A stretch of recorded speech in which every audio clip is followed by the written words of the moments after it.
You're watching EVH and Gear TV, brought to you by Design39 Media. Visit design39media.com for all your website, photography, and video production needs. Microphones for EVH and Gear TV are provided by Rode Microphones, and official Van Halen merchandise is provided by VanHalenStore.com. And now, here's your host from Ontario, Canada, EVH artist Eric Broadbent. Hey everyone, it is the weekend. Happy Friday to you all. Welcome to EVH and Gear TV. We are live. Happy to be back. Happy to kick off the weekend with you. And tonight I'm joined by guitarist Chelsea Constable. Chelsea, how are you? I'm doing great. Thanks so much for having me on. A real pleasure. Nice to have you for sure. I've been wanting to do this for quite some time. And so first of all, we've got this booked, and it's going to be a fun way to kick off the weekend. I know you haven't seen a lot of my shows, but what I always tell people here is what we try to do is warm up the weekend for everyone. So hopefully we'll be able to do that tonight with a little bit of guitar insight from yourself. But I want to start by telling people how I discovered you, and obviously being a Van Halen fan, crazy Van Halen fan, searching everything we can possibly consume on Eddie Van Halen. You're one of the ones that kept popping up, in the searches all the time with your incredible, first of all, cover, and then which became a lesson eventually after, and multi-part lesson on Eruption. So I want to thank you for putting that out there, and I think it's just absolutely amazing. I'd like to start by asking you, how long had you been working on Eruption itself until you got to that point where you thought, okay, I'm going to let the cameras roll and record this and eventually turn it into a tutorial? Oh, wow. I was never really comfortable with my playing on it at any time. Eruption is one of those pieces that you can always go back to, and don't matter how many times you've played it or how you've learned it, you always hear something different. When I was younger, I had a little band, and we would close out the show by me coming out and playing Eruption. And so I would learn different transcriptions from different guitar magazines that my dad had laying around, and try to do the majority of the high spots, like the tapping and the tremolo picking and all that. But then it got to where when I was a teenager, I really wanted to sit down and learn it the right way, how to really play this and nail it. But it was just one of those pieces that kept eluding me as far as trying to play it because of the phrasing and tonal wise. But then I have a really good friend. His name is Kurt Mitchell. He does a lot of the instructional things, and me and him had talked about Eruption for a while. And also, I had a great guitar teacher who is a fantastic, he does stuff by ear and breaks things down. His name is Terry McCoy. And so we went through that when I was a teenager, but also I got introduced by some software called the Amazing Slowdowner. Put that in there, slowed it down myself, and went through it again before I'd done the stuff for the solo lesson series for Gibson. And that video was kind of a rush product. The tone I wasn't as happy with, and the playing still yet. I do plan on doing a different version for Suhr guitars on all Suhr equipment, amps, pedals, you name it, and trying to get it closer. So this time I'm going to sit down and come back over it again and try to get through it. I like how you said, it was really cool how you said you learned a little bit more, so you went back and you kind of relearned it again, because that's something that comes up on the show a lot. As us as guitarists get a little bit better, we take instructions, whether we're self-taught or take lessons from other people, we get a little bit better. Eruption's that piece that we can say, okay, well, I can go back and now I can play this part that I couldn't play before. And you know what's really funny?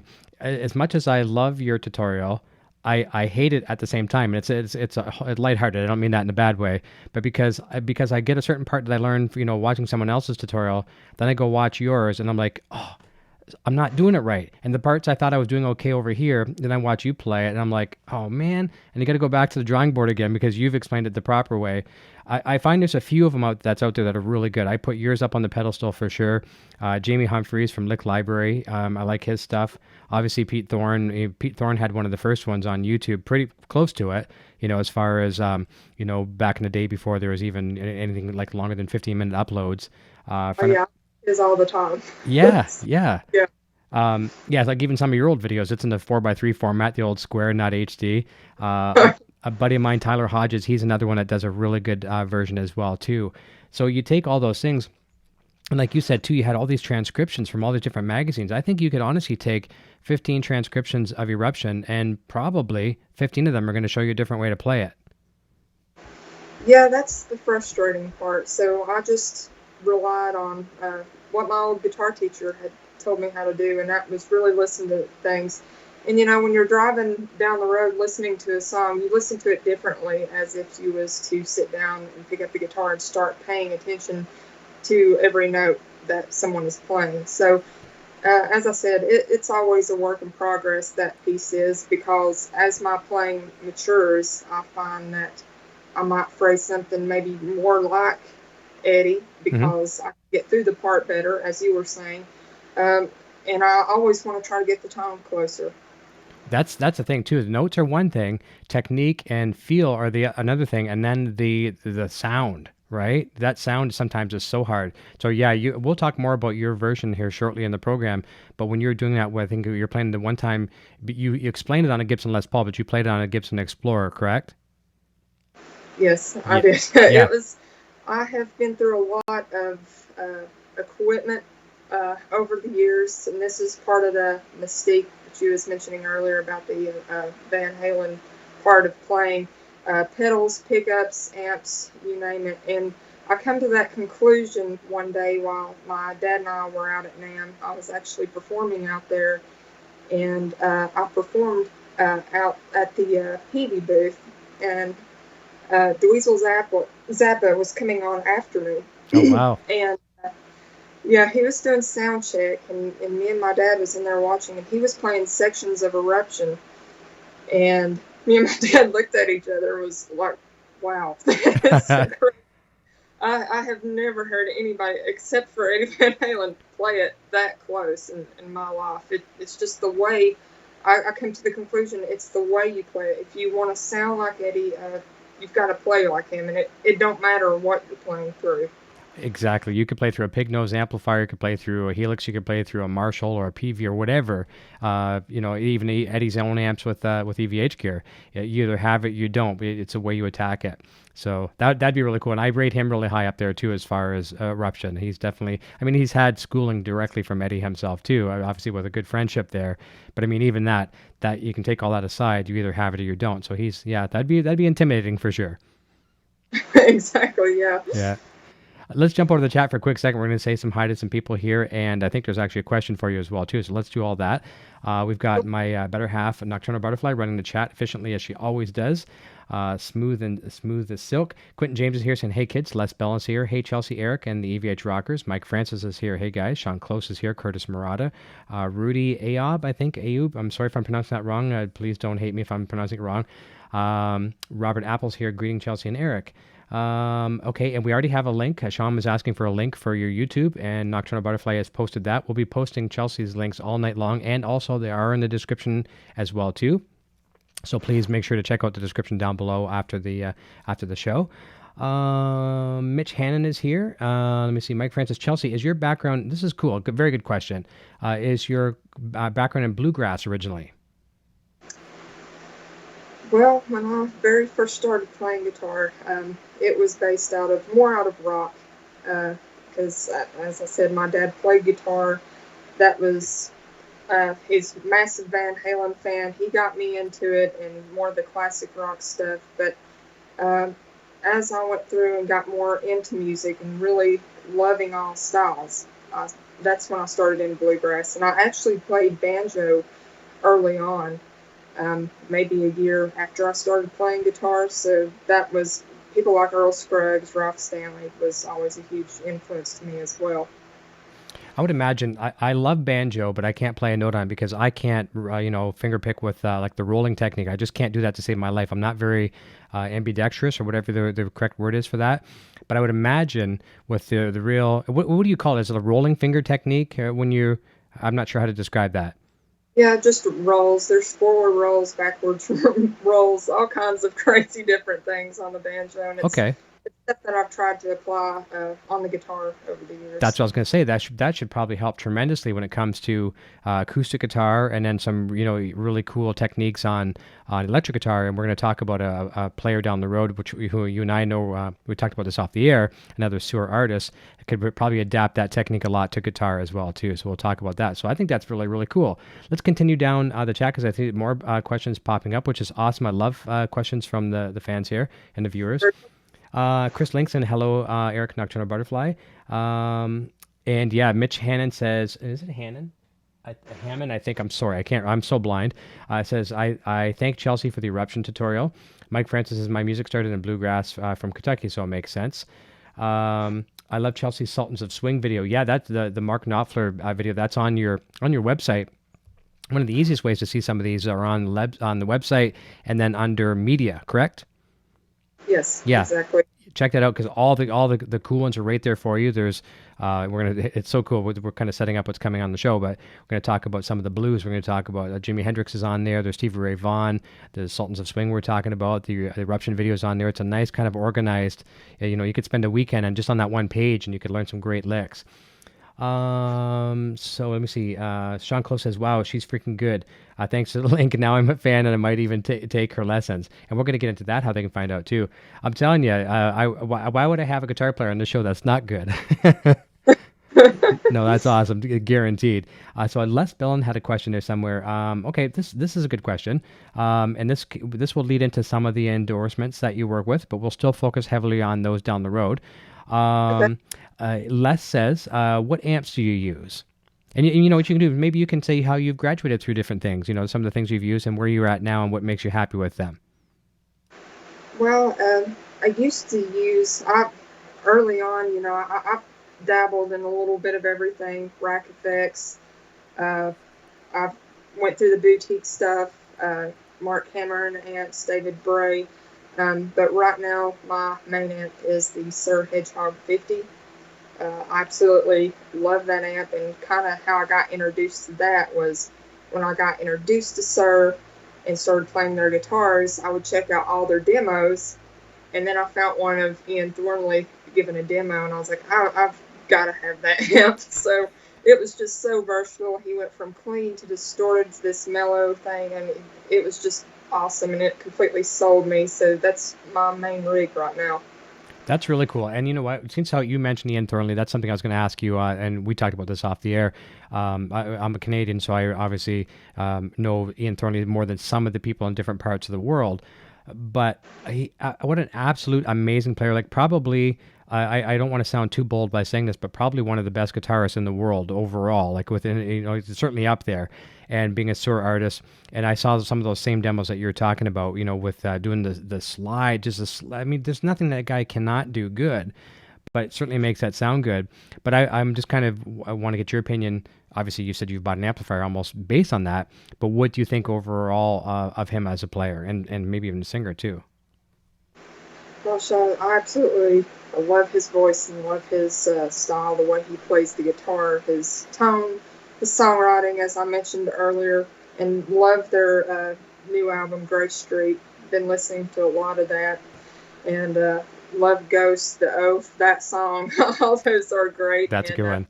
Actually, I had the opportunity to go out to the Suhr factory and film a couple of videos, and he was downstairs at the factory, and that scared me to death because I was playing and there Ian Thornley was downstairs. So you can imagine how I felt at that time. Oh yeah. So it was great, and I got to meet him, and he's a wonderful guy, and I absolutely love his playing. Not to mention, is he intimidating on the guitar, but he's also 12 feet tall. Yeah. Yeah, I'm a fairly tall person myself too, and I just feel so intimidated. I stand next to him, I'm looking up like this, right? It's very intimidating. It was awesome to get to meet him, and he's a great guy, and I hope to see him live one day. And I love the performance on the Suhr Factory stuff. I've all the material and got to see him jam with Andy Wood on YouTube, and I'd love to see those guys live one day. So I'd love to see the two of you play. That'd be really cool. Oh yeah, I would absolutely love to do something with him. That would be awesome. I can't see that being out of the question. I mean, especially with both of you representing the brand, special events, maybe some NAMM specials or things like that. I think that'd be really, really cool. And I know for a fact, as much as you think, okay, I'm here with Ian Thornley, I know there's going to be some times I can just picture him off to the side of the stage smiling, watching you play. He'll be holding some really cool, crazy ass chords that he does. His rhythms are insane, just like Eddie Van Halen. And he'd be watching you play. And I mean, it'd be a real, certainly mutual respect. Oh yeah, as I said, I'd absolutely love to do a project with him. That would be great. Maybe even try to co-write one at some point. Cause as I said, I love his ideas, and he was mentioning the chords and how he just puts things together. His song structure is just so good. It's something I wish I could apply to my own originality as far as writing music goes. For sure. And here's a question for you. I know I haven't seen one of our regulars here, Insomniac Matt, when he comes in the chat, but he always likes to ask guitar questions like, okay, what guitar strings do you use? And here's something funny. I'm going to kind of use his question he always asks. And this is a funny question to Ian, because Ian, just for fun, likes to put 13 gauge guitar strings on his string. Just on a Sunday afternoon, he's bored. He wants to string up a guitar with 13 gauge strings, which also shows those monster hands. What do you like to use yourself? I love Ernie Ball's RPS 10 to 46. That's what I mainly use. Uh, with the exception of sometimes I do use nines, but that's not my main string gauge. I always use 10 to 46. Really love the Ernie Balls, and that's somebody else that I'm also endorsed by. They sent me a 40th anniversary volume pedal, which I'll still have to do a demo video for, which I'm way behind on, but I'll get that out there. But yeah, Ernie Ball strings are my favorite, and it's the RPS reinforced ones that I really love right now. Okay. I'm very familiar, obviously, with a lot of their strings, too, for many, many years. I still have a couple sets kicking around the Super Slinkies. I'm a 9 to 42 player. I've recently jumped over to Dario NYXLs, but I still swear by the Super Slinkies, for a go-to and a pinch string. So definitely a great string manufacturer for sure. Exactly. Yeah. We've got Gary Davlin here. Says he just subscribed to your channel, so fantastic. That's so nice. When fans come through and they jump in, you'll pick up a couple. I mean, I'm sure you're not going to see a ton come from my channel, but if I get you 2 or 3 or 5 or 10, I'd be thrilled. That's awesome. Lots of love for Ian Thornley. Chad Boston's here saying he subscribed as well too. Very, very nice. Oh wow, this is awesome. Cold 5150. Yes, she's great. Subscribe. This is really nice. This for us as YouTubers.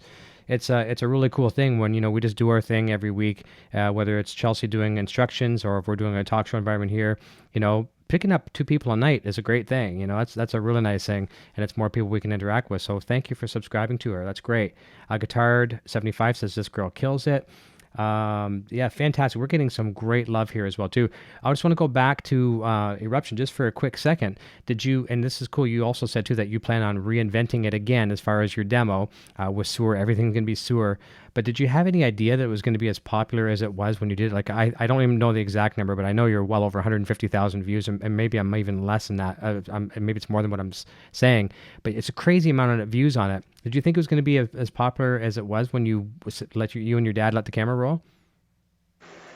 Uh, I'm very thankful and humbled by everybody's comments. It's awesome to go on there and see a comment of "Thank you so much. You've helped me learn this piece." That's the thing that I find really gratifying, because I want to be able to help people when I'm doing these solo lesson series or whatever it may be, achieve the tone. And when I slow things down, I try to phrase it like it would be fast. So it's rewarding to try to help people learn their favorite pieces from their favorite artists. But yeah, I'm very thankful that it's got that much support. I would have never dreamed of that.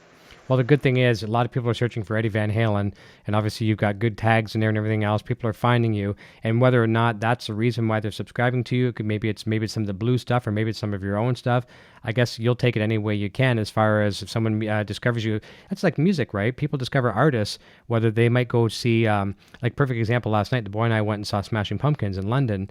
And with a Canadian band had opened for them. I shouldn't say I hadn't heard of them. I heard this music all the time, didn't know it was this band. Now I love this opening band. So that's how you discover things by accident sometimes, or you're in the car and your friend's playing a CD for you for the first time that you've never heard. Like, I love this band. And sometimes that happens here in the show too. So people will discover new artists like yourself here tonight. I just love the fact that no matter how you find these artists, or in your case on YouTube, that you find them, you bring them in, you connect with them, and then they become family. Yeah, that's really cool. So social media is so nice to get an instant. If you put a video out, and when I do work for companies, it can reach thousands and thousands of people, and you can get new fans, new subscribers, new whatever it may be. And that's the great thing about social media that I really love. And YouTube is a way that I wanted to have a channel that demonstrated all the styles that I loved and also helped people. Exactly. The last thing I'm going to say as far as the eruption tutorial, just so we're not focusing on that all night long, is I loved how you broke that down into sections, and I should know the exact amount because I've watched your video so many times that if it was a VHS tape, it would be worn out.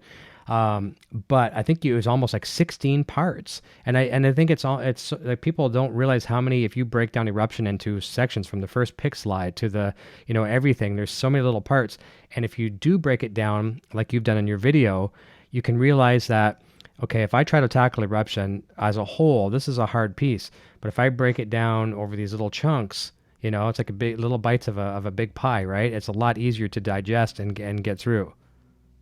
Exactly, and that's what I was talking about earlier as far as breaking it down and coming back to it maybe a couple of years later and wanting to revise and refresh over it to make sure you've got everything. That's when you start to hear stuff differently. And as I said, I guess it just matures as your playing matures and you build these certain techniques up. Maybe your ear's better to get the tone and all that stuff. But as I said, it's a piece in progress for me always. It's always a challenge. That's a good thing. And I remember saying this a while back too in a video I did about Eruption, speaking about how, the mystique that surrounds it and how it's one of the greatest guitar solos ever, is the fact that I myself as a guitar player am okay with the fact that I can't play. I mean, it frustrates the living hell out of me that I can't play it note for note, and I will go on record to say I will never ever play it. I don't want to discourage people and say you should never to say never about yourself, but I'm content by saying I will never play it note for note, and that also makes me happy, even though it's sad, because that further puts that pedestal of one of the world's greatest guitar solos an accurate statement. If I know I'm never going to reach it, then that's kind of a cool thing. Yeah, I feel that way about a lot of Eddie's songs. So, Yeah. It's just, especially when I was first learning Eruption, and I was just like, I'm never going to be able to play this, but it's took years, and it's still taking years to be able to perfect it, and I'm a perfectionist, and, to me, it's not ever going to be close, so I can try to get it close, but, there's always that part in my playing or tone or whatever that I'm just going to be so dissatisfied with. Yeah, it's kind of like a treadmill, isn't it? You're getting close, but it's that forward momentum, and you're just going around and around again. But I like the fact that you're going to reinvent it again. That's going to be really cool. So I think that'll be something to look forward to. Do you have a rough idea of a time? Like, is it like in the next 6 months or something like that? You plan on doing something like this, or? Possibly, yeah. Okay. I've got a few more videos in line that I've got to do here real soon that are going to be some great ones, and also been recording on my second project, which is part 2 from my part 1 release that I released my debut EP December 2017. Okay. Great guitar players on it, Mr. Paul Gilbert, Steve Morse, Dual Dots, and a good friend of mine, an up-and-coming super picker from Nashville, Trey Hensley. So he sang and played. Paul also sang a blues song called She's Gone. So that was really interesting. That's insane. That's a question I was going to ask you later on in the program, was about the AP. So I just want to put a quick note in there as well too. And Nocturnal Butterfly will probably share the link momentarily to your website. That's probably the easiest way to get to it, because on the website you've got things for iTunes, CD Baby, and things like that. So please go check that out. But what a list of incredible players on that. That's got to be just so rewarding to have that in your wheelhouse there. That's great. Yeah. And plus these guys like Paul Gilbert, Steve Morse, Doldox, also one of my favorite acoustic artists, guested on a song that was co-written with my little sister called Tailor Made. Um, for these guys to hear my original songs and just want to be a part of that, and to know that they had to like it, to be on it is, again, that's a humbling thing. And to have Paul Gilbert, Steve Morse, Doldox, and all those guys on there is just, as I said, it's a dream, to have that on your first debut Yeah, project. that's a pretty good one. That's a pretty good, first release. Here's a couple questions. There's actually a few good questions popping up in the chat. These are going to be great. Very cool. Come up to all of them as quickly as I can. So the first one comes from Mitch. He says, and you kind of answered this. Chelsea, do you still play with your sister a lot? She's a great player too. So, Uh, yeah, we do. We're getting together a duo thing. She's more of an acoustic player. She plays Taylor guitars, and I like my Suhr stuff. So we're trying to figure out a better way of trying to apply my electric side of stuff to her acoustic. And okay. mostly we try to loop a bass track and go and play with that, or backing tracks. So I'm trying to introduce some of my original songs, and she plays some of her original songs in the set as well. But we're going to start that back up here soon to start playing and get more into that. Okay. Now, you don't have to say your age here. I've never asked a person their age, but are you both close to the same age? And I'm just curious to see how it was like growing up, if there's any kind of challenge between the two sisters, trying to outskill one another or outwoodshed, one or the other. Well, she's 16 and I'm 28, so there's 12 Oh, years okay. There's a difference. big difference. Yeah, so she, as I told you, my dad played, so I grew up watching him play, so it made me want to play. And I think a lot of the reason she wanted to play is because was probably watching me and my dad play, and that she loves music too. So we really don't have a lot of back and forth things going on. It's just when it comes down to set lists and picking songs and doing things like that, we can kind of go back and forth over that. Stylistically, yeah, we're a little bit different, but we always tend to make it work, and we work really well together. And actually, I think she's helped me a lot more than I've helped her. That's cool. That's good to know. So that'd be a real compliment to her. And that's the thing, too. It is a good thing to have a completely different skill set and style, because now we know when the two of you get together, sometimes just doing some melodic leads, there's nothing to accompany it. It's kind of empty, and sometimes just listening to chords all day long can be sometimes a little empty. But the two of you together, I'm sure you can put some beautiful passages together. Yeah, she's also done some drum work Oh, wow. for me too. On my instructional piece for the Dire Straits, Sultans of Swing, she played the drums, and she's going to play a few more drum pieces on some upcoming videos, so it's going to be great. Oh, that's good. Very cool. Sean Close over in the chat says subscribed as well too. Scott Roos says hello from Nova Scotia, subscribed as well. Jesse Quick says hello everyone. Nocturnal Butterfly says thanks so much everyone. I'm getting some great support for Chelsea tonight. This is awesome. I knew this was going to be a good one. And Guitar 75 says if you haven't seen her Randy Rhoads covers, check those out. Now that's one I don't think I've seen, so that one I'm gonna go flag. I've created a playlist for myself just for guitar instruction stuff like that too, and I've added some of your videos, but I don't think I've seen the Randy Rhoads one, so I definitely want to see that. Was that fun to do? Oh man, the Randy Rhoads stuff is a challenge too, because of just the way he plays, and it's I wouldn't say it's as much as structured as it is. I don't know. It's tracking the guitars and always having to duplicate somebody else's style is pretty fun. Um, uh, Randy Rhoads was early on an influence, as well as Van Halen, and I loved playing stuff like Mother Earth, Diary of a Madman, and all that stuff. So, yeah, his guitar playing has definitely had a huge influence on me, and kind of determined what guitar I played early on, which was Les Paul. Okay. And this leads perfectly into Jesse's question, Jesse Quick, and you've alluded to this a little bit as well, but you can kind of explore this a little deeper here. Jesse says, I noticed you play a lot of guitars. I play mostly, he notices that you play a lot of guitars, so different brands, obviously over the different videos, and as you said, you've kind of grown from guitar company, and you tried just about everything, which is a good thing, because you don't know what you like until you try just about everything. He says, I noticed you play a lot of guitars. I play mostly Charvel and Kiesel.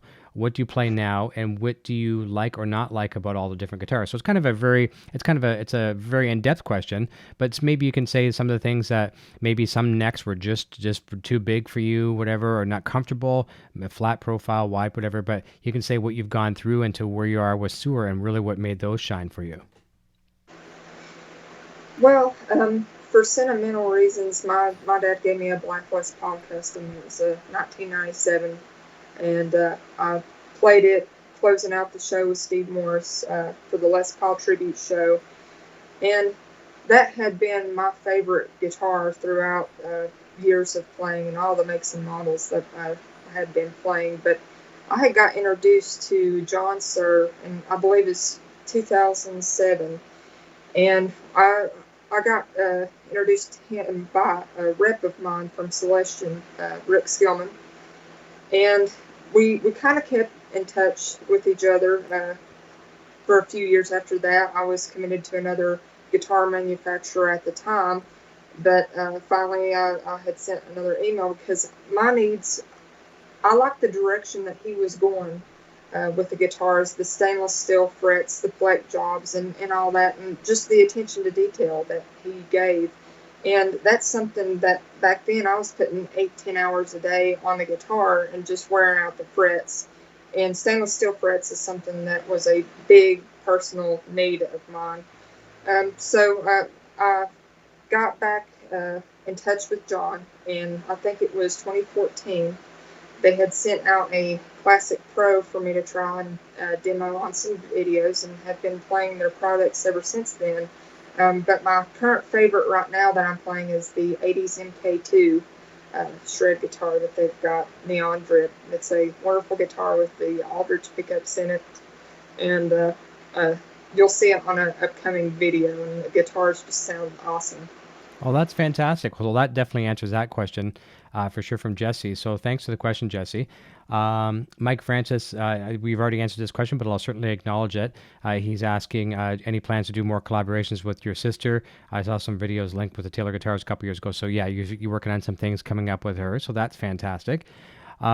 Mitch also says your version of Cliffs of Dover is fantastic. That's one I have to check out. And I have a buddy, you may know him in the guitar community. He's more focused over in the Line 6 field. He does a lot of stuff with Godin guitars and some other brands. Jason Sedite, are you familiar with that name? No, I don't think I have. Look him up later on. He's a really good. He's I don't even know how to describe his style, but he's kind of like an Ian Thornley in a way too. Kind of one of those things where it's you just don't even want to paint a picture of what the style is because it's so good, right? And he just did a version of Cliffs of Dover as well too. And I haven't even seen it yet. I haven't had a chance to see it, but he does the kind of the analogy of a solo, gets you in the mindset of what the guitarist was thinking when they created that solo, and it's kind of a fun thing as well too. But I definitely want to check that one out. I know you'll do well in that one. And Nocturnal Butterfly saying, please share this video on Facebook or Twitter if you're able to. And let me see here. Here's a good question, and this is an honest question. Mitch says, does Eddie play it the same way each time? No. I mean, you've probably watched it when you were learning Eruption. I'm sure you watch as much YouTube as you could as well, too, and Van Halen bootlegs. I've never really seen Eddie play it the same way twice. Have you? I mean, obviously the key parts, but would you say he's playing it different almost every time? Yeah, I would say that is correct, but I definitely like to go on YouTube and watch all these different versions, but especially his, to try to get in a general area of where he might have played it back on the original recording is always a great reference. But yeah, he's just the type of player where he's going to play everything different all the time, which is really cool. That's right. I started a segment here. I haven't actually launched on the channel, but I called it Eruption Monthly. And I just wanted to focus on guitar players. They don't have to be playing necessarily Eruption per se, but if they could, because a lot of guitar players will play a little bit of Eruption, then they'll go into Spanish Fly, and then they'll do a couple of Eddie's famous, little things, just all like a little hodgepodge recipe. And I thought it'd be kind of a cool thing. And I've had a lot of submissions come in now. I just got to start going through them and putting them up. But it's just so cool to see the passion of these guitar players out there, all derived from one guy. It's really cool. Yeah, he's had such a huge influence on my playing. Not only is he an extraordinary lead player, but his rhythms I absolutely love. Yeah. Jesse had a good question a few minutes ago, and he has another good one here saying, one thing I never seen in teaching is breaking down chords and scales using the songs and how it all goes together, so you can even see how other songs use the same theory. Good point. So we have your website link here as well too in the chat from Nocturnal Butterfly. Thank you for that. And Jesse says, I lived in Ocala where Steve Morse has his plane on College Road. I could walk over there. Yeah, that's pretty crazy. That's cool. Now, does Steve is Jesse referring to where Steve stores a plane and he flies? Does Steve actually fly himself? Yes, he does. He's a pilot. That's cool.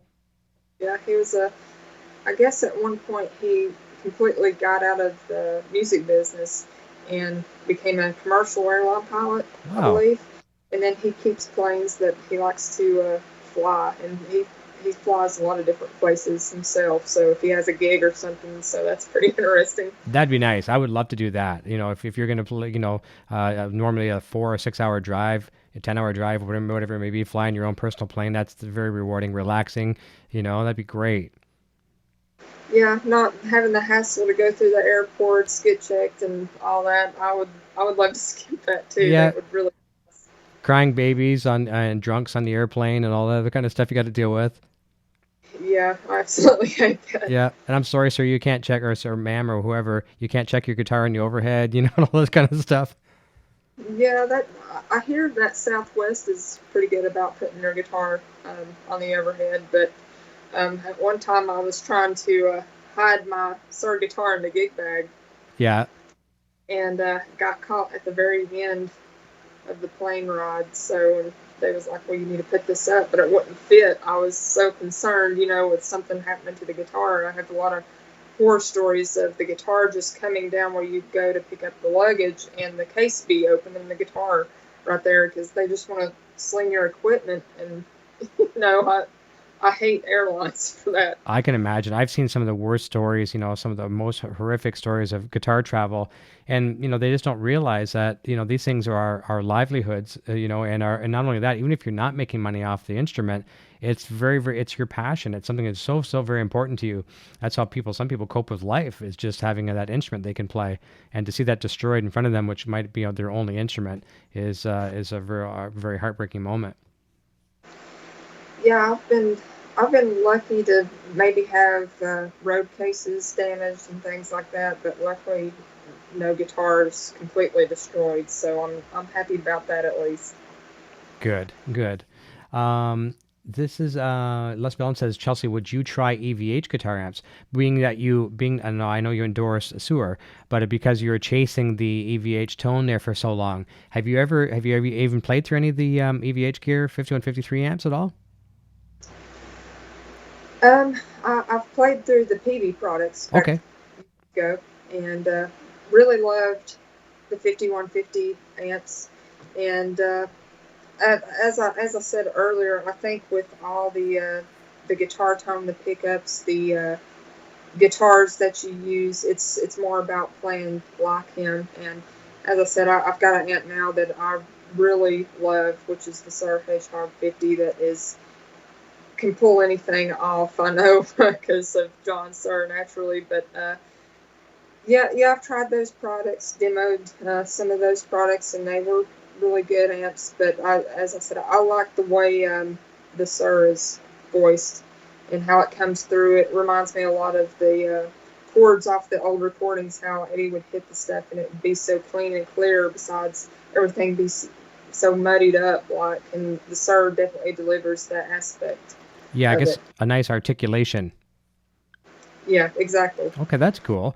Let's pause the chat questions just for a second. I'm going to come back to everybody for sure. I promise I won't miss a question if I can control that. I'll do my best. But since we're talking about products that you endorse, so obviously there's a big love for the Suhr brand, both in guitar and amplifiers, and I think that's really cool too. I think that's why brands like the Peavy's back in the day with Eddie, and now with the VH Gear with his own brand. It's nice that a company can manufacture to take care of the needs of the guitar player and, well, I mean, the guitar and the amplifier, and in some cases pedals. And I know Suhr is doing that as well too. And actually, John's son is involved in a lot in the manufacturing a lot too, isn't he, with the pedals? Oh yeah, they're pushing a lot of pedals now and coming out with a lot of new products, and I'm pretty excited about getting some of those and doing different demos with them and showing everybody what they can do. Because when you have a Suhr pedal, a Suhr amp, and a Suhr guitar, it all works together fantastic. I mean, I've never really heard anything like it. That's To be honest. cool. Yeah, it's like a synergy between everything. Yeah, John definitely knows what he's doing on all that. So I'm very happy, and as I said, he always listens to the needs of every guitar player, and I think that's why he's got a superior product to everyone else. That's fantastic. In my humble opinion. No, that's cool. No, and there's a lot of the players that obviously we talked about a few tonight that are playing them as well too. And I've never heard a bad story ever yet. So that says a lot as well too. Let's jump away from Suhr just for a brief second, because I don't want to share the whole spotlight on them, because you have some other great companies that you work with as well too. Tell us about some of the pedals outside of Suhr that you're working with, some of the acoustic guitars that you're working with, any particular product that you're working with right now that you just like to say, kind of thank you and why you enjoy them as well. Gosh, a big thank you goes out to TC Electronic. I've been with them for about 10 to 15 years. I've been doing NAMM demos since I was about 11. And got introduced to a lot of these guys and a lot of great companies. So, thanks to Taylor Guitars, Arnie Ball, AccuSound Cables. All those guys are great. I'm really enjoying the Alter Ego, the Hall of Fame Reverb, the Hyper Gravity, the Polytune tuner that TC has got out. And those are pretty much the pedals that I use exclusively on my board, with the side of using some Suhr stuff every now and then. On the Taylor side of things, I love the 714C, love the cutaway, like to get up high on the frets, so because it kind of reminds me more of an electric guitar, and it's an awesome sounding guitar. And I guess that's about it. Okay, that's cool. It's good to share with us. And I know what you mean when you're talking, you'd like to have almost like, as an electric bass guitarist, it's nice when you go to an acoustic and you don't feel kind of like, okay, we're very foreign here, and to have that same comfort with the neck, and not have such a short scale that you just can't really do anything. If you want to get creative and try to do some kind of cool leads, you don't want to run out of real estate either. Yeah, and as I said, I love the electric guitar so much. I use a little bit lighter strings. My sister used 13, 50, 56 strings on acoustic. So I like to think of it, if I'm coming up with a solo, I like to do bends. I can't stay away from bends and doing vibrato, so I have to use a little bit lighter gauge. So that's just my personal preference on how I use acoustics. Of course, I've got another one here that I keep set up with a little bit heavier strings that I like to do traditional bluegrass on. Sure. But the guys at TC has always been great, and it's great to be added to the artist list there. And again, I'm really thankful for all my companies that endorse what I do and support what I do, and I couldn't have made it this far without them. Well, that's good. Yeah, and like you say, you've been with some of them, like with TC, for so many years. That's a really, really good thing, and companies appreciate that too. When you stay loyal to the brand, it's awesome. They saw something in you many years ago, and obviously they're quite happy to see you promote the product. So kudos to you on that. Well, thank you. I appreciate it. This is really a really silly thing. I can't believe I missed it. So Robert Apple says Jason plays fusion. Of course it's fusion. I don't know why I wasn't thinking fusion. I just had a brain block for a moment. So yeah, he's a fusion guitar player. On his record, he's got like Marco Miniman playing drums and all these other names that we know. Pretty cool. So I'll send you a link to him after. He's a really cool dude. Ricky Mees is here saying, "Hey Eric." Earl Carter says, on their Sultans of Swing video, the sisters transition back and forth from lead to rhythm. It's as seamless as I've ever seen. As good as they are separately, they are awesome together. That's cool. Yeah, I think we've got a sisterly bond going on there, but it is. Yeah, I guess that you can call it a competition between us both, because we can kind of get to the point to where we're trying to come up with the better solo riff or whatnot. That's good though. I mean, the friendly competition is a good thing, and the fact that too. I mean, family. I mean, she's hearing you play all the time, or at least at one time hearing you play all the time. You're hearing her play all the time. You think a lot alike, so I think that helps a lot in a duo or even in a band situation. You know that okay, Chelsea's probably going to take off and do a lead here. I know where to hold the rhythm, vice versa. I think that helps tremendously. Yeah, it does, and it helps tremendously that she's a drummer also. Yes, So. rhythm. That's so important. That's something I learned from Paul Gilbert on the show here. And we're gonna jump into a Paul Gilbert related twist here in a second. I've never seen a man, or I've never seen a musician with the sense of rhythm that guy has. And I thought at one point when he was playing on the show, I thought he had a metronome going. It was like a click, click, click, click, and it was like a loud wood blocking sound. That's just him cracking his foot on the floor, and it was in time and as loud as heck. And so that goes to show you how important it is to have that internal rhythmic clock. So that your sister being a drummer, that must help tremendously as well. Exactly. I come from more of the school of just figuring everything out by ear and phrasing stuff by ear. And she comes from the school of, since she started drums a couple of years ago, looking at notation and being able to say, okay, they're phrasing it this way and doing it that way. So it's, I guess, the best of both worlds there, as far as when we get together, because as I said, she helps me and I help her. So it works out for the best, I guess. That's very good. Robert Apple says, American Airlines broke the neck off my banjo once and the strings were loose. That's not good. No, it's not. I would die. Vintage Sounds is here saying, "Hey Eric." Guitar 75 says, "Let's talk some pedals." Now I know the love lies with Suhr, and there's nothing wrong with that. That's the brand that you endorse. But the question here, what the number of pedals available? What are your go-to pedals? So let's just say obviously you have that love for that brand. There's some pedals outside, and I mean obviously with TC Electronic too. I mean there's a million great pedals under that umbrella. But are there any other pedals that you like to kind of experiment with, like kind of the classic 80s, like the Phase 90s, or old flangers, or I mean it could be anything. I don't know. Is there anything that's kind of a magic pedal to you as well too, outside of those wheelhouses? Well, something, another effect that I really love is the Echoplex that I've got. Nice. I had a guy named Tony Crank. He actually fixed it and for me, and I got to use that some on some different stuff. And I love the fact that it's so sensitive, and it's always walking the line between a great echo and you can push it back just a little bit and you'll be playing Chedak and stuff. So I loved that echo, and it's always a favorite to go to sometimes when I record or do another video. I've brought that name up many times on the show, Chet Atkins. It was so funny as a young kid. My mom would always play Chet Atkins all the time. It was Les Paul and Mary Ford and Chet Atkins again and again and again. And she'd always say, Eric, why don't you play like Chet Atkins? I'm like, Mom, he doesn't. He doesn't really have the screechy stuff. He doesn't have a whammy bar. He doesn't have feedback. And that's why it never really grabbed me. You know what I mean? But I'd kill to play like it.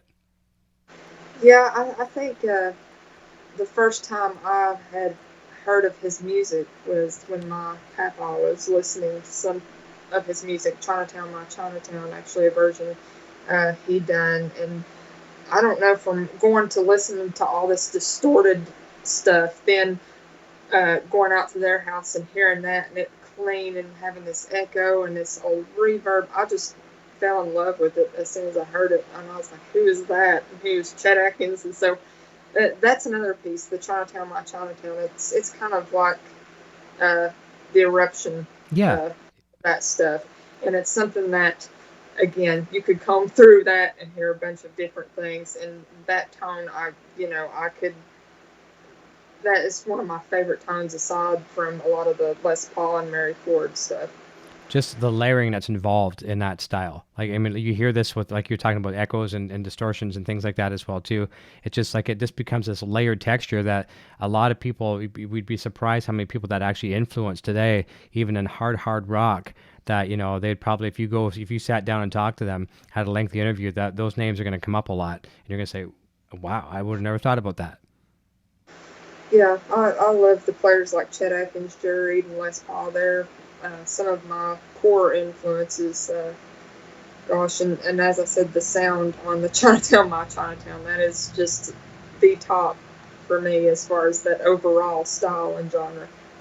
Speaking of Les Paul, we have to pause here on that one for a second, because this is a great story. And where I was going to go in a moment with the Paul Gilberts, we're going to talk a little bit about the opportunity of playing with Paul Gilbert and Billy Sheehan, Steve Vai, people like that.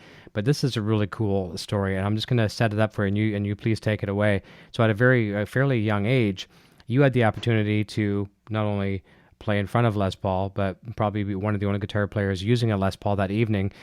Share with us the moment of playing guitar that evening, what it was for the event, and Les Paul being there, and just really what that felt like to you. Well, I think it was surreal because you had a lot of the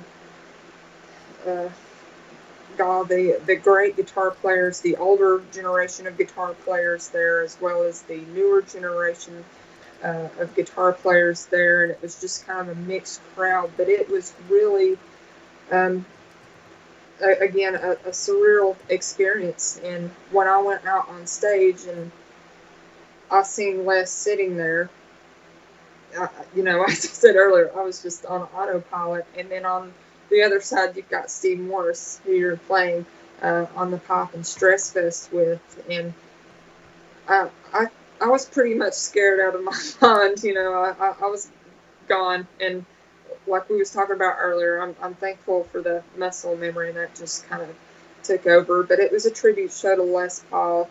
And as I said, that it was a dream come true, and it was such a historical thing for me to be there in front of both of my heroes and being able to play alongside one as well as one watch me play. I like how you said the muscle memory, and we were talking about this off the air, and it's so important. This is why, practice, because you never know when you're going to need to engage that autopilot. And you get out there in an event like this, like Chelsea did, and you either sink or swim. You could have fallen flat on your face and been embarrassed in front of Les Paul, but you've been practicing. And when your nerves took over, it's like, okay, I just go. I can do this. I've got it, without even thinking about it. But had you not done all that practicing, that whole night that was probably a huge stepping stone for your career, could have really gone south. Yeah, but guys like Steve Morse, they're such great mentors, and they know kind of how to settle you down. Yeah. And their experience and stuff, and that makes things a lot easier when you meet your hero and they're just super nice and will help you in any way they can and make that time go easier for you as a 13-year-old. So where I was going to go with the Paul Gilbert question. So yeah, so you had the opportunity. Obviously, you play with a lot of famous musicians over the years and earned their respect back. Like we've talked about Paul Gilbert, Steve Vai, Billy Sheehan, and the list goes on and on. There's a lot of credits on your website. Are there any players out there that you haven't played with yet that you would just love to have the opportunity? And here again, maybe the tips you would kind of give to yourself, like getting back to that, autopilot, muscle memory, things like that. But share with us some players that you would just love to have the opportunity to play with if you had the opportunity.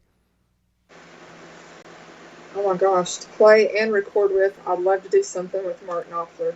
Oh wow, good one. All-time favorites, and as I said, I don't know what I'd do if I got to play in front of him or do a project with him, but that is definitely one I would like to do a song with. I could see that being great. And you'd probably, would you throw kind of a little wink to your sister and say, we need you for a little tiny part, and bring her in too? Oh yes, I'd probably have her co-write a song with me. She's a fantastic songwriter too. And I think her stuff, since she's more into finger style, and her earlier stuff that she wrote it reminds me a lot of his stuff. It's got this progressive thing, but it's got this a little bit of, I like to call it a hint of sadness because it's in that minor Okay. uh, that I really like. So I would definitely invite her along. Oh, that'd be great. I'll go back to a couple comments in the chat. Robert Apple says John Suhr's son is also very involved with the amps. Yes, indeed, for sure. Scott Roos says, I like the Line 6 Synergy. He's using Variax Helix and Power Cab. And I'm using a lot of that in my setup. As you can see, some of it behind me as well, too. EVH stuff and the Line 6, which I enjoy. Dan Wilhite is here. He says, hey, Eric and Chelsea, and you two Nocturnal.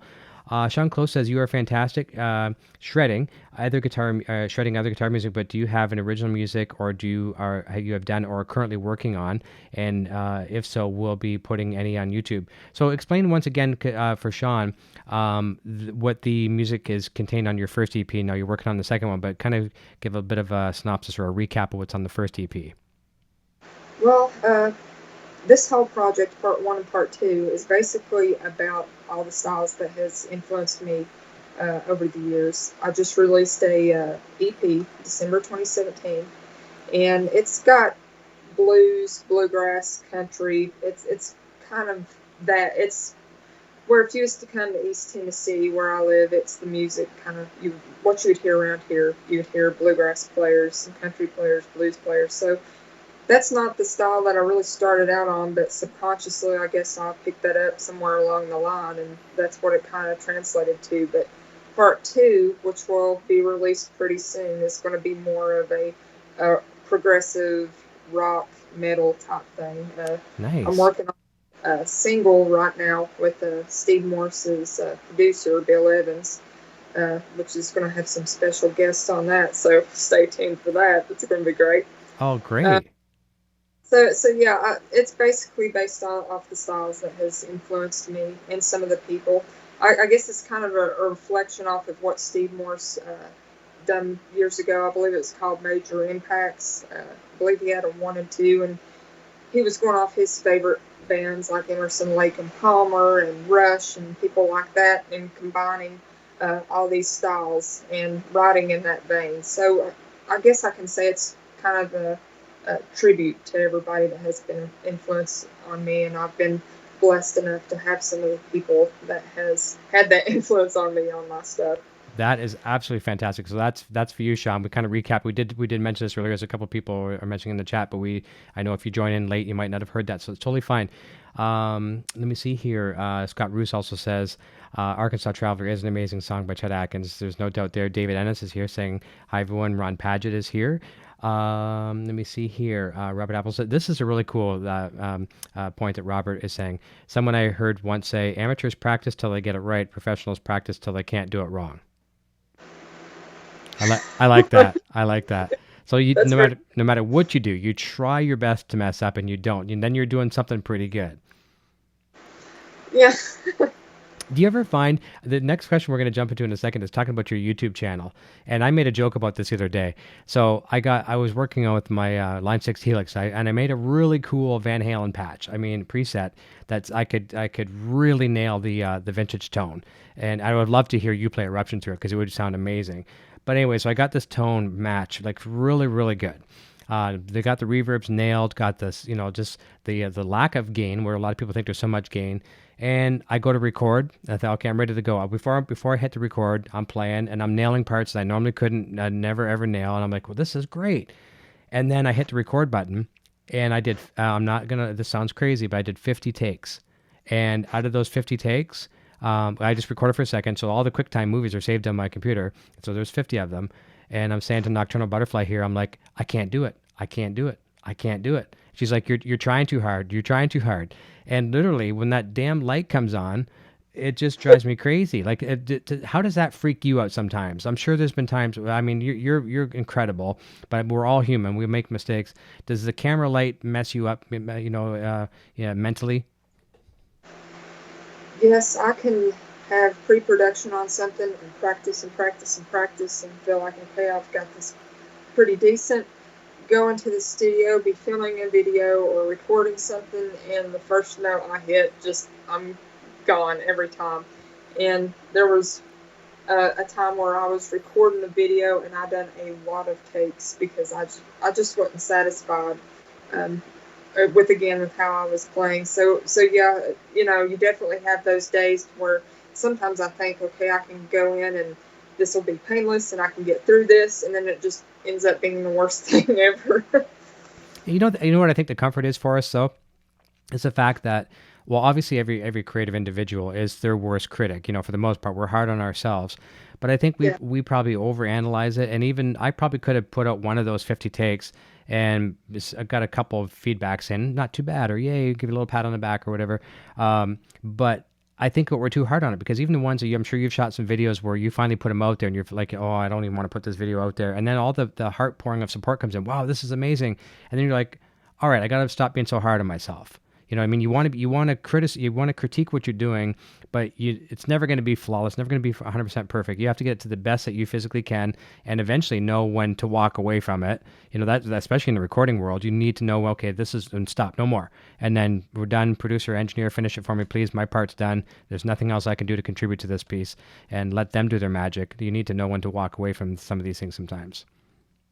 Yeah, I think that's my hardest part because, as I said, I'm a perfectionist and can be a bit obsessive over doing things, and old videos that people comment on and view today and say very wonderful things about, I can be cringing in a corner somewhere saying I could have done that a lot better. And yeah, there's a reason why I have certain people around and say, okay, that's good, that's enough, you went as good as you could today. But as I said, I can get obsessed with something and go over things over and over and over and over, long after I get done recording or filming a video, and wondering if I done that good enough, if the tone was right, did it come across the way that I wanted it to. So yeah, I can be my own worst enemy at times. Mm-hmm. However, let's flip that a little bit too. I bet you there has to be times in your life, it happens to most musicians, where maybe you're looking at something that you thought, here's an analogy I would use. I used to record every band performance we would do. Every single show we would do, I'd record it. And sometimes you're at the show and you're like, you kind of, ooh, that was horrible. And then you watch the video back and it's like, that's not too bad. Or on the flip side, even more so, you might watch something that you played back and you're like, how the heck was I doing that? Have you ever had any moments where you watch something back and you're like, was that the other guitar player or was that me? Because just the mojo was there, something was working, and sometimes it's almost like a car that can only go 100 miles per hour sometimes might go 150 now for some reason because it was down the hill, it had wind behind it and all that other kind of good stuff. Have you ever had moments like that as a guitar player thinking like, what the heck happened to me there? That was so good. Yeah, there's been pieces that I have thought I've sound horrible on, and then you watch it back and it actually all comes together. Or you're recording yourself at home playing something, a really hard piece, and you're like, well, this is not sounding as bad as I'm making it out to be. But yeah, I've had those moments too. Yeah, that's cool. That's nice. That's nice for sure. Robert Apple, I mentioned his comment there about the practicing. Sean Close says, fantastic. Ron Paget says, yep, was excited to see Chelsea on this. Been watching her for years. And Robert also says, Eric, you can mess up on notes, and most people won't even know for sure, but mess up on timing, and everyone will know. So don't worry too much about that. That's the thing. A lot of people may not know the notes. If they're sitting in a bar listening to a band, whatever, they may not know it, but all of a sudden that train goes off the track rhythmically for a moment, and you just feel it. Even if you don't know the song, you just, oh, something's wrong here. Like an OCD alert or music alert, whatever, rhythm alert, right? Yeah, I just try not to draw any attention to it. That's right. And the worst thing you can do is like, oh, no, what did I do wrong, right? You just kind of smile and wave and like look at the bass player and say, it's your fault, and then just keep on going. Yeah. Always blame the bass player. I'll share a funny story with you. This is the only story I'm going to say about my old days. Is in our band we used to tune down to a half step down all the time, right? And so I worked in a music store, and every once in a while I'd have if I'm busy on the floor, whatever, I'd have the guitar techs in the back tune up our guitars, whatever, and get them ready for the show that night. And had one of the other employees do the guitars, and he tuned my guitar to 440. right? One of the guitarists, and everything else is half step down. So we're playing that night, and I grabbed the guitar that's in 440, and we start playing the song. And I look over at the bass player, and I'm just giving him the scowl look, like you're out of tune. And he's actually sitting there trying to tune his bass live on as we're playing. And meanwhile, it was my fault. But I just always made this thing saying, always blame the bassist, So. Well, I've never been able to do that. So. Yeah. So we don't speak much anymore. So that probably had a lot to do with it as well too. So let's jump back over to the YouTube. Your YouTube channel has been like really taken off, and obviously with the hard work that you've put into it, it's grown. It's getting to the point now where it just snowballs, and I'm sure you've seen that. But what time in your life did you finally say, okay, this YouTube thing might be? I mean, you're doing all these clinics and you do all these NAMM shows and things like that, but YouTube has been a big thing for you. When did you realize that it was something that, hey, this is gonna be pretty cool? Gosh, I think it was when I actually filmed the Crossroads Cream Eric Clapton. I believe it was one of the first videos to hit a pretty high number of views. And that really opened my eyes to the possibility of not only being able to promote my playing, but to promote different products and help that as well. So it's, as I said, the social media side of things has been a great vehicle for everybody to get out there and introduce yourself as a player or whatever you do. And how cool is it too, just to sit there and, I mean, I'm not sure how much time you get for yourself to be able to jump on YouTube and go through comments, because I get a lot here, and I have a much smaller channel than you have, and I try to allocate, I'll try to allocate a couple of days a week, and I'll just go through boom, a whole bunch of comments, because I really, really want to get back to everybody if I can, and I know the day's going to come where that probably won't be a foreseeable thing. But it's so nice to interact with people that come to you, obviously, for some, like, just entertainment. Like, they're watching these tutorials, and sometimes they might not even be players. They enjoy watching what you play.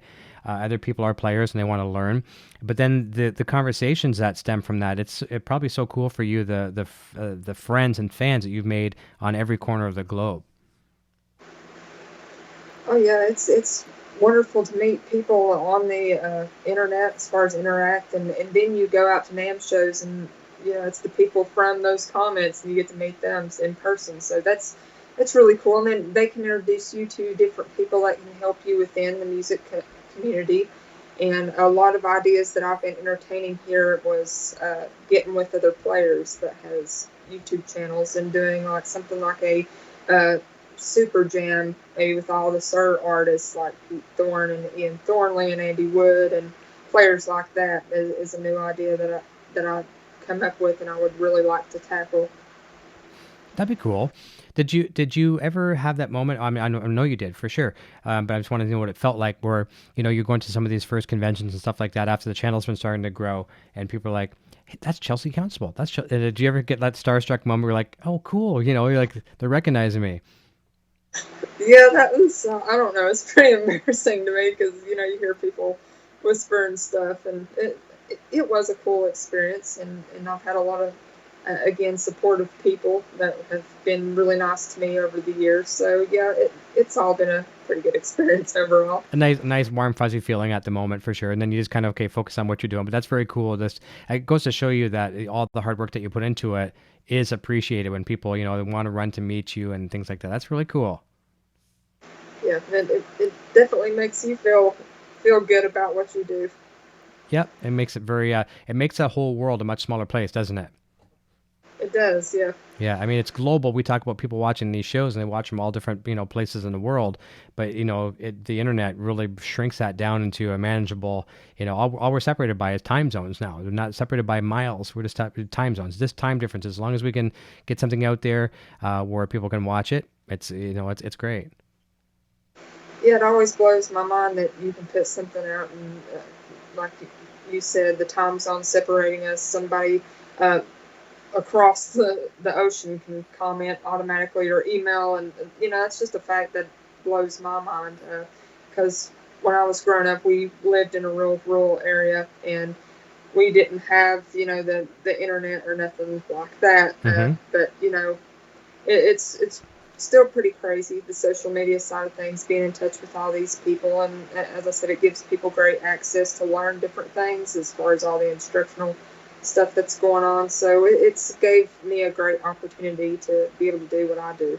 That's an awesome story. No, that's awesome. And we do have your link once again as well to your YouTube channel. Thanks to Nocturnal Butterfly. So we're getting some good subscribers tonight for you. That's awesome. Not that you need it, but you're doing great. But you always take more for sure. Um, Exactly.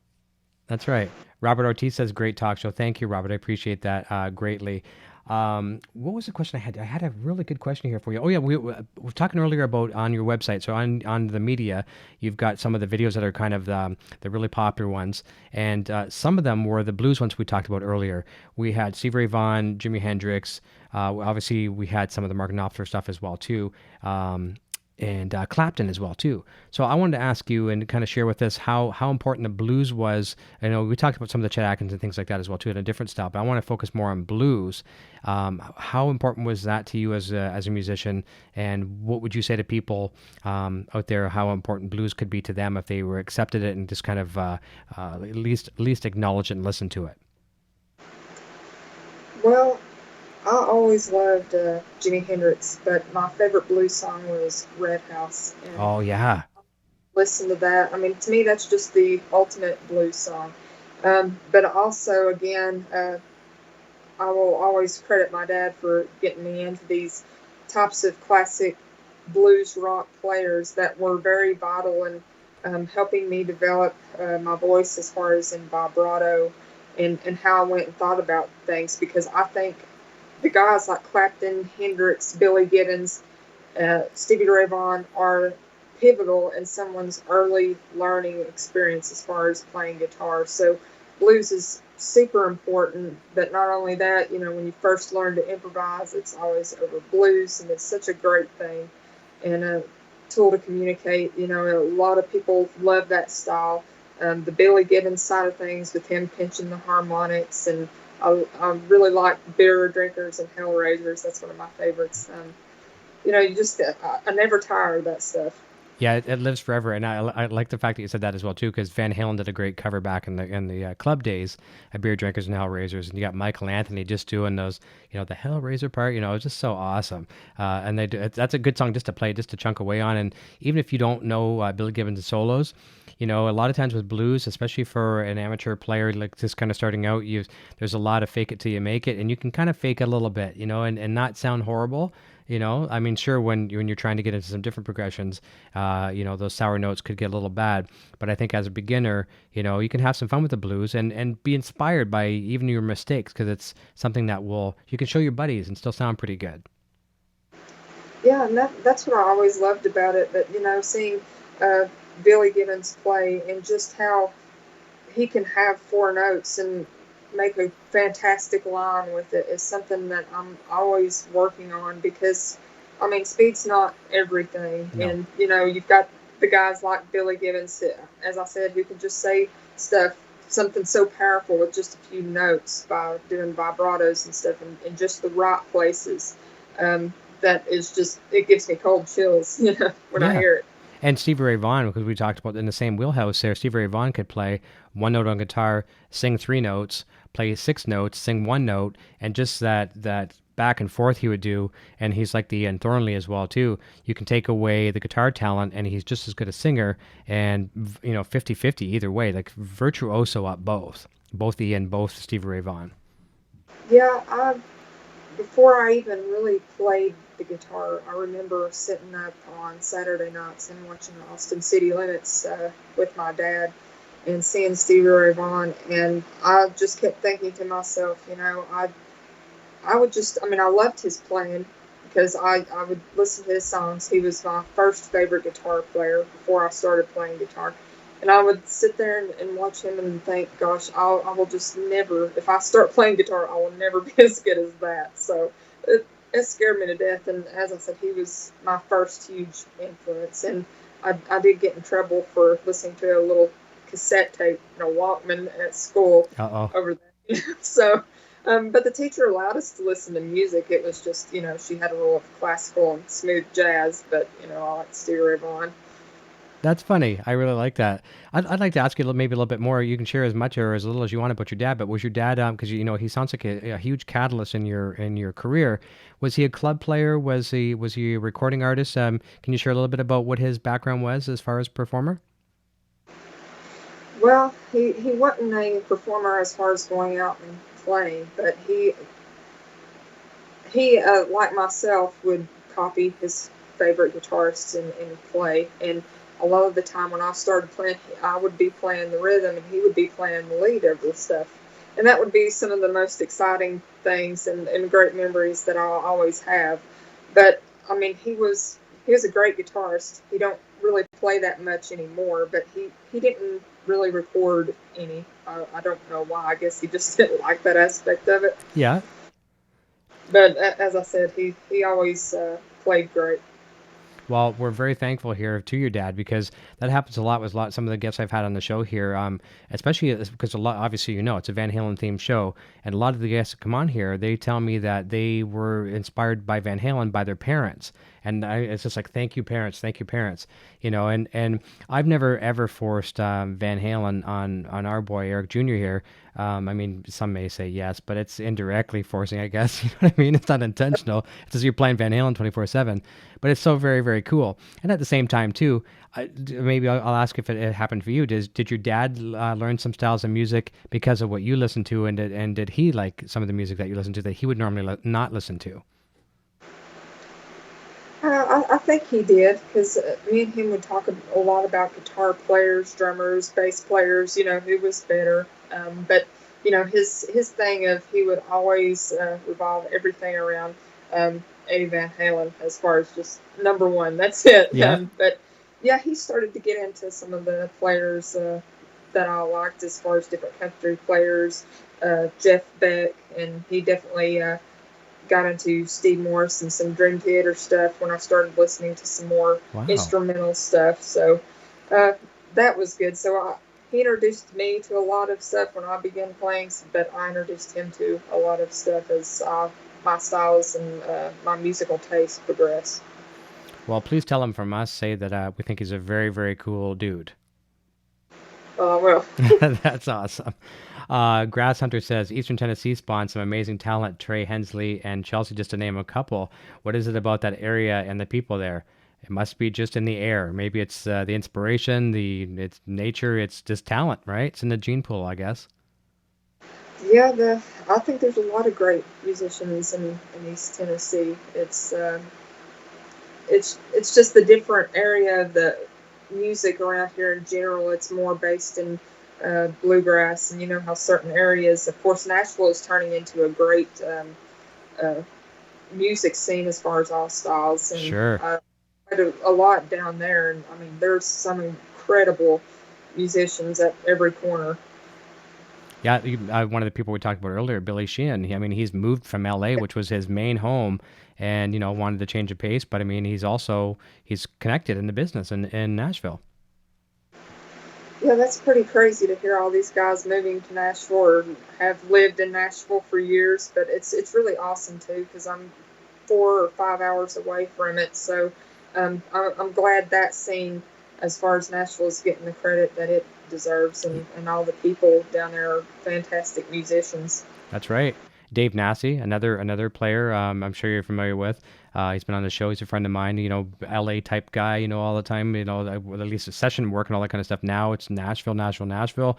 Everyone's talking about it. It's like it's where you want to be. Oh yeah, it's a busy place. Yeah. As I said, pretty intimidating because the musicianship. But That's true. I know. That's why I would walk. I would want to go to the tourist attractions and hang my guitar hat at home because I would not even touch a guitar in Nashville. I don't even like going into music stores and touching guitars. But that's a story for another day. yeah, Here's a trivia question that just popped up. I don't mean to interrupt, but someone I'm getting a text. Were you on The Price is Right? yes, I was. Oh my God! Uh, Tell me about that. I'm sorry that we're going into a non-musical direction, but that's pretty cool. Tell us about that.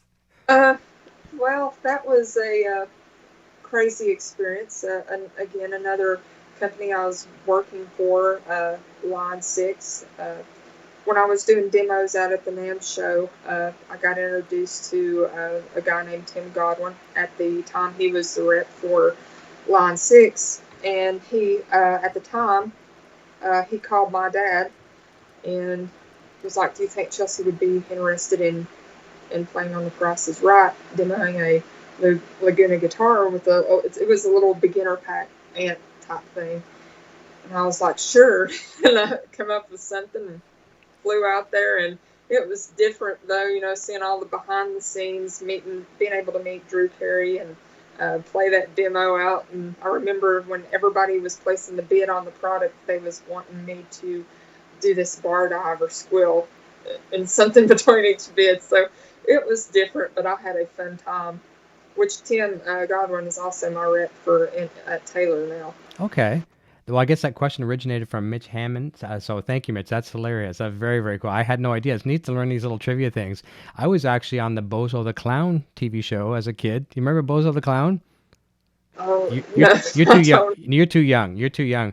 It was kind of like the non-serial killer Pennywise, but and a nice clown, So I picture that way. And I won a year's supply of toys, so that was pretty cool. I had like spiralgraphs and all this kind of stuff, but I don't really remember. It was back when I remember it was recorded and then played back on TV, and I'm watching with my sisters, black and white TV back in the day, and I was just a child, and I was flabbergasted that I'm seeing myself on TV. And I'm like to my sisters, how can that be? I'm there, but I'm here. So only 3 or 4 or something like that. It was crazy, but that's enough of the TV talk. So going back to some of the questions over in the chat, Vintage Sound says, Chelsea, as the Echoplex, you're using the EP1. Yes. Okay, very cool. Figured probably. Ron Padgett talking about speed says yes, but Ingve says more is more, and obviously he's just kidding. But yeah, Ingve, there's no governor when it comes to speed with that guy. Always got to be faster. Vintage Sounds also says, what is Kurt Mitchell up to these days? I think I've seen some advertisements for Kurt Mitchell's stuff. Did the Van Halen method and all that kind of stuff. Do you know what Kurt's up to? It's been a while since I have spoke to him by phone. Sometimes him and my dad is actually pretty good friends. Well, that's cool. But I speak to him occasionally, and as I said, he was one of the first people that my dad filmed a VHS tape and sent off, and he saw it, and he was. As I said, I watched a lot of his instructional things, and he kind of influenced that side on that part of my playing. The last I heard, I believe he was in a tribute band and was teaching guitar lessons. But I don't know what he's doing here currently. I haven't spoke to him in several months. Yeah, but he's out there doing this thing. That's cool. I remember the Van Halen one. A lot of us had it was Van Halen cassette. VHS cassette had a small little tab book that just fell out of the cassette. It was pretty cool. I used that one a lot. Went over it quite a bit. Les Bellin says Steve Ray Vaughan, one of my favorites too. From Mitch again, Gary Moore still got the blues main melody is not fast but so powerful. Let me see here. Grass Hunter, is there something about the magical about the East Tennessee region? So, we kind of touch base on that. Gino Ames is here. Nice to have you here, Gino. Says, "Whoa, I finally made a live broadcast. Very happy to have you." We talked about the prices, right? Let me see here. Lots of people saying they like that. Gino says, "I remember seeing Chelsea in a guitar magazine years ago. So cool to learn she's still going for it." Would that have been Guitar World or so? What was the spot that you were featured? I know you had a recent one again too, right? You've probably had a few. Yeah, for my debut release in the August issue that had Steve Miller on it, I actually Nice. done a write-up and review on my EP, which is really cool. And then on the Guitar World side of things, me and my sister done a tribute to Jerry Reed for the Jerry's Breakdown, and they have posted that on the internet, as well as Guitar World shared an instructional, the Heart for Teacher instructional on their Facebook, which is really cool. That's awesome. Well, first of all, to be in the print magazine as a guitar player, that's the dream we've all had. Like the elusive dream. So then you've had it several times. That is amazing, and probably a out of body experience amazing for you, I'm sure. And then now for them to share with the medium that they have that's so powerful to them, like with these guitar magazines online. Now we've got millions of fans around the world that just put you on the radar, and now you just blow up. Well, a huge thanks to Guitar Player Magazine and Michael Melende for making that possible and taking the time out to interview me and review my projects. So that was really cool. Yeah. Mitch says every town had Bozo the Clown. And Robert Apple says, I remember Bozo. I'm showing my age. Yeah. So we're obviously much older than you, Chelsea. So that's why you wouldn't remember. But, the perfect example, Eddie Van Halen wearing the No Bozo shirt. You've seen that one. Basically, that was Bozo the Clown. And it was just kind of a weird deal. But yeah. And like I said, a little bit less serial killer than Pennywise. So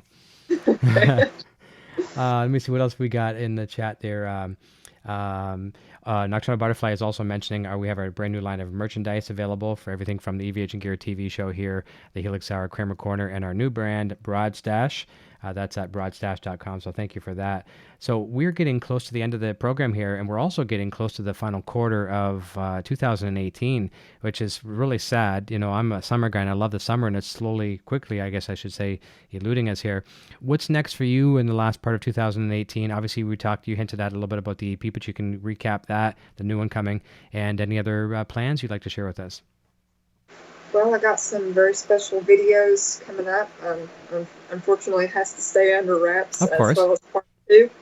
And a single that's due out pretty soon. Once I'm happy with my playing on it, it's going to be coming out soon. Part 2, I'm wrapping up that, and as I said, I'd like to say more about it, but it all has to remain secret. Yeah, that's fine.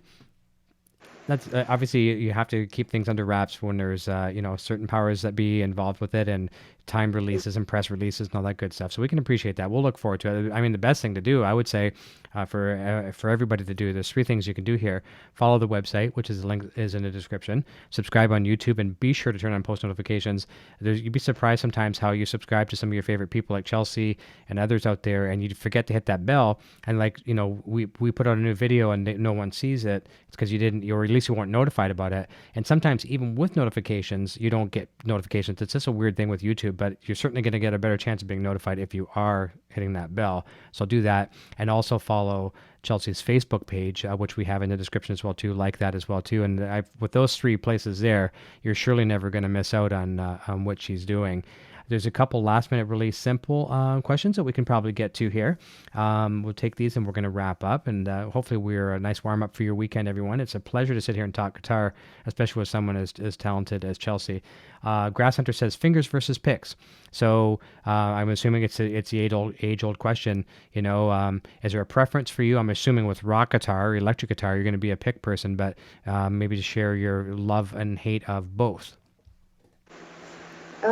Well, I generally like to use both pick and fingers. I noticed that it seemed like to me there was this trend going on a while back of people, some of these newer straight guitarists using a lot of fingers in place of, picking technique, which I find very weird. Just the fingers, I like to usually do that on the classical type stuff if I'm doing that style.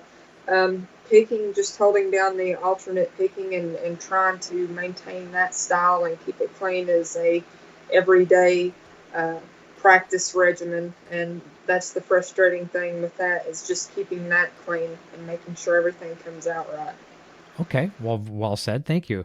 So that answers Grass Hunter's question, and a follow-up from Grass Hunter. I think you may have alluded to this earlier, but it may not be the same place every time. Where do you record, or where do you like to record?